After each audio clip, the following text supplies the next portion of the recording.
The book I will be reading for my first speech is Stephen King's The Stand. Sally. A mutter. Wake up now, Sally. A louder mutter.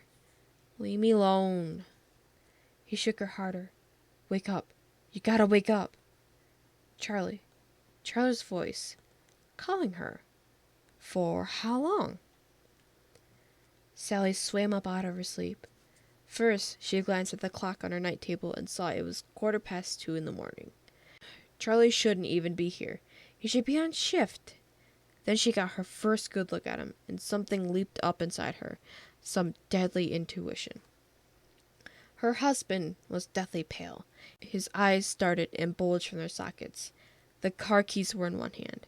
He was still using the other to shake her. Although her eyes were open, it was as if he hadn't been able to register the fact that she was awake. Charlie? What is it? What's wrong? He didn't seem to know what to say.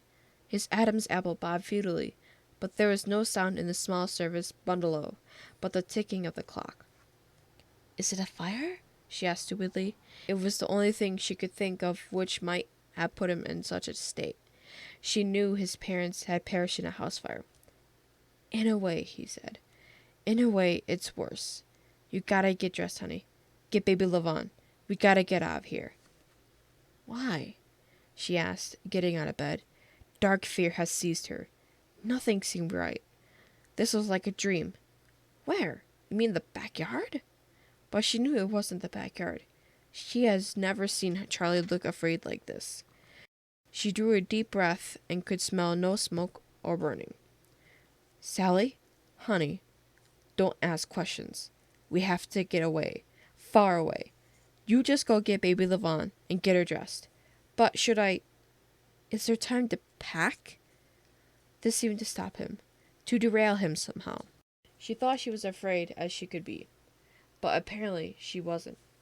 She recognized that what she had taken for fright on his part was closer to raw panic. He ran a distracted hand through his hair and replied, I don't know. I'll have to test the wind. And he left her with the bizarre statement which meant nothing to her. He left her, standing cold and afraid and disoriented in her bare feet and baby doll nightie. It was as if he had gone mad. What did testing the wind have to do with whether or not she had time to pack? And where was far away? Reno? Vegas? Salt Lake City? And she put her hand against her throat as a new idea struck her. AWOL. Leaving in the middle of the night when Charlie was planning to go AWOL. She went into the small room which served as baby Levon's nursery and stood for a moment, indecisive, looking at the sleeping infant in her pink blanket suit. She held to the faint hope that this might be no more than an extraordinarily vivid dream. It would pass.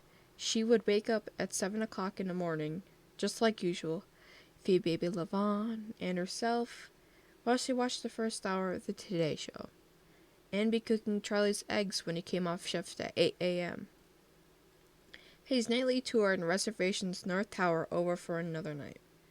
And in 2 weeks, he'd be back on days, and not be so cranky, and if he was sleeping with her at night, she wouldn't have crazy dreams like this one, and, hurry it up, he hissed at her, breaking her faint hope. We got just time to throw a few things together. But for Christ's sake, woman, if you love her, he pointed at the crib, you get her dressed.